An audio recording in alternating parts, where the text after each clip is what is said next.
à tous, bienvenue de nouveau sur ma chaîne. Alors aujourd'hui, un essai extraordinaire, super dynamique, super top, une Porsche 992 GT3 RS.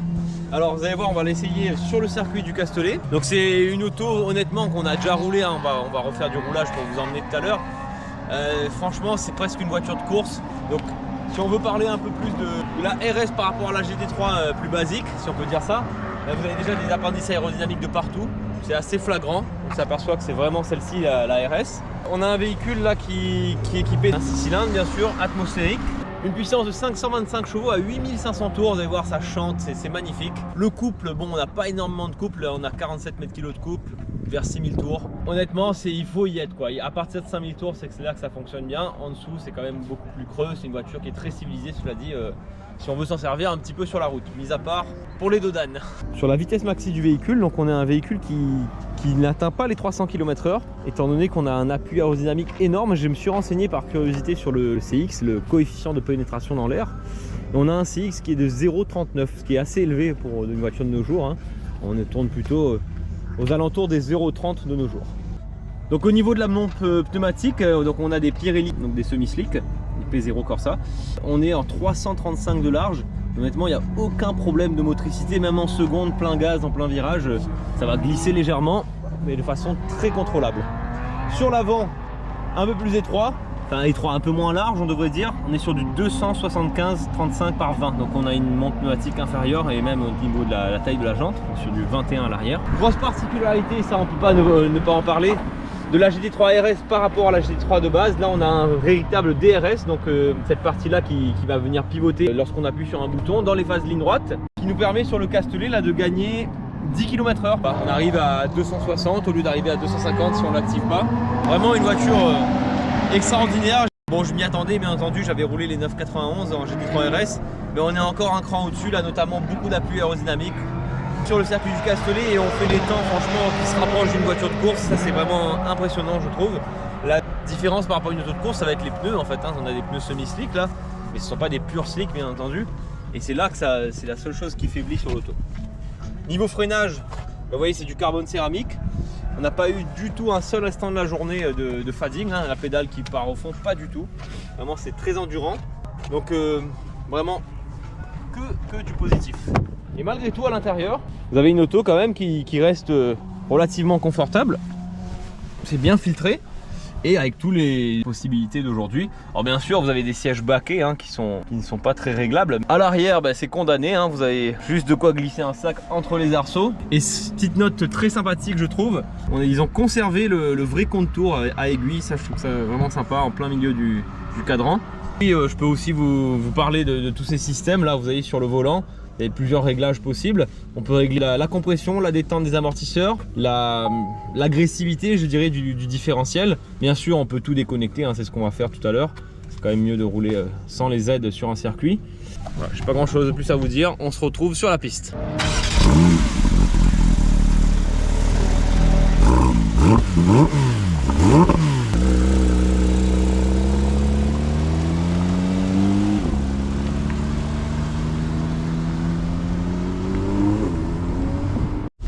Et bienvenue à bord de cette superbe 992 GT3 RS. Donc on va aller faire notre essai sur le circuit du Castellet. Donc il s'agit là d'une journée de roulage libre, hein. Chacun vient avec sa voiture. Donc il y a pas mal de trafic sur la piste. On va aller voir si on aura un tour clair, j'espère. Parce que on s'aperçoit que cette voiture finalement, malgré tous les engins qu'il y a ici qui nous dépassent en ligne droite, elle est quand même sur un tour, elle a l'air bien plus rapide que certains d'autres GT. C'est des retours de vacances. Ouais voilà ouais. C'est un peu ça là, il y a la familiale. Donc on va essayer de se mettre dans le bain rapidement. J'espère qu'on ne sera pas gêné par le trafic. Alors c'est un moteur qui a très peu de couple hein, en bas, enfin très peu. Et c'est à partir de 5000 tours, vous voyez que ça marche. Qu'est-ce qu'il y a? C'est bon? Ouais. Voilà, un train avant super bien guidé, vraiment là on a c'est un scalpel le truc.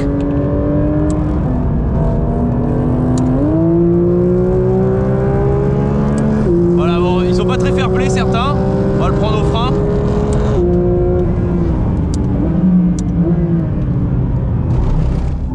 Ah, c'est une auto qui se place, qui est vivante, sans jamais être brutale dans ses réactions.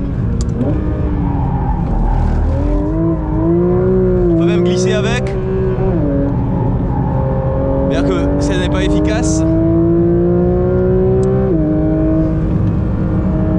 Il faut bien faire attention au trafic. Le DRS qui s'active.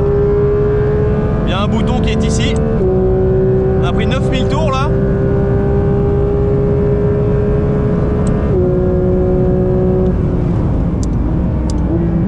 Un freinage majestueux.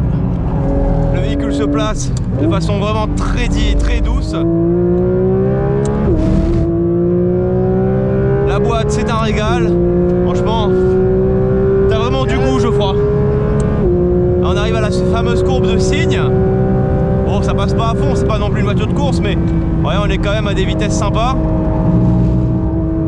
190 dans la corde. Là, on plonge d'abord à 200 et quelques. Et on se freine dans la pluie. Vous voyez, la voiture est vraiment très saine. Alors, il faut faire des petites corrections. Elle réagit tout de suite au lâcher de gaz. Le fameux virage de Bendor où il faut savoir emmener les freins très loin.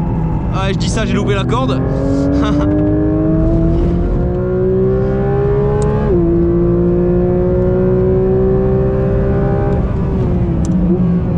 L'avant-dernier virage. Sacrifier la sortie pour préparer le suivant.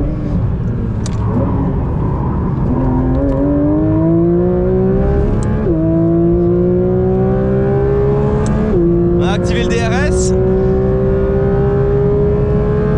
Ça l'a pris? Je l'ai remis plus loin.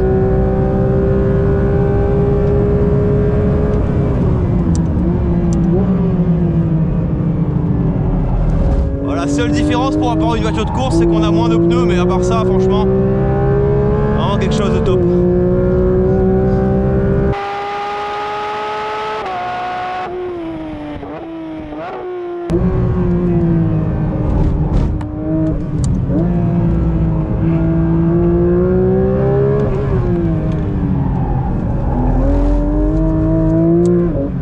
Dommage, on est un peu gêné, on était sur un beau tour là. On va aller faire l'extérieur.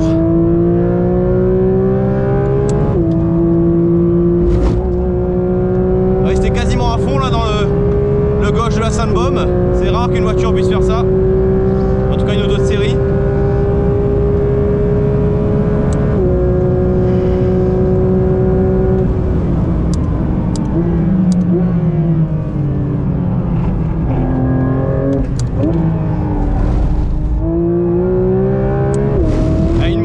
Fabuleuse. La puissance passe au sol. Bon, en même temps, on a les 335 derrière, c'est ça? Non, pas. Ah, ok. Allez, la courbe de cygne.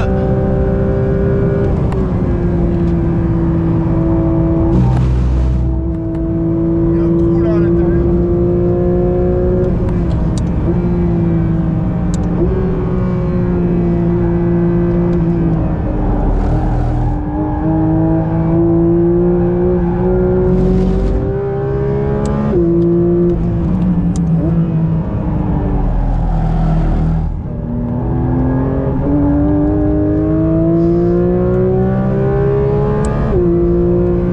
Faire attention au trafic, là certains ne voient pas dans le rétro. On arrive, celui-là a l'air d'avoir vu.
ABS, c'est vraiment top, hein. Ouais. Ça ne vient pas te perturber. Il est réglé, il est course l'ABS.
Regarde un peu tôt, dommage.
Ouais, on a eu du trafic.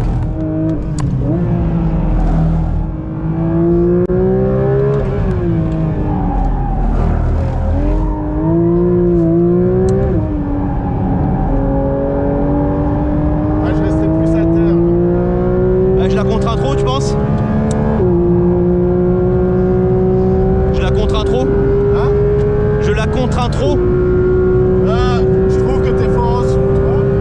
Si tu relèves un petit peu et tu ouais, ok. plus à terre, il y a plus de grip.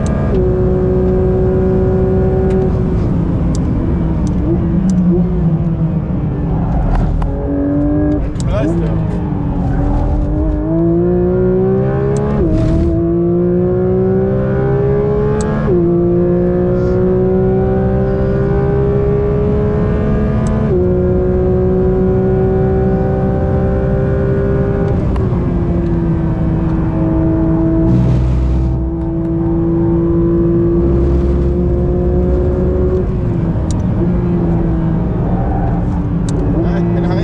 L'arrière, c'est plus comme ce matin. Hein. Ouais, ça bouge plus, ouais.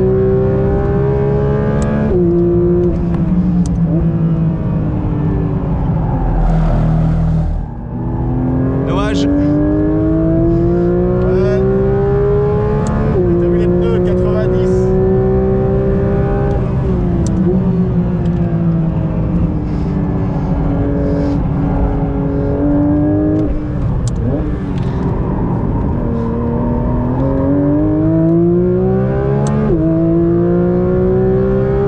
T'as fait 17,4. Ouais, On va voir ce tour-là, il est bon. ouais, mais on a été gênés à la fin là. Ah, vas-y.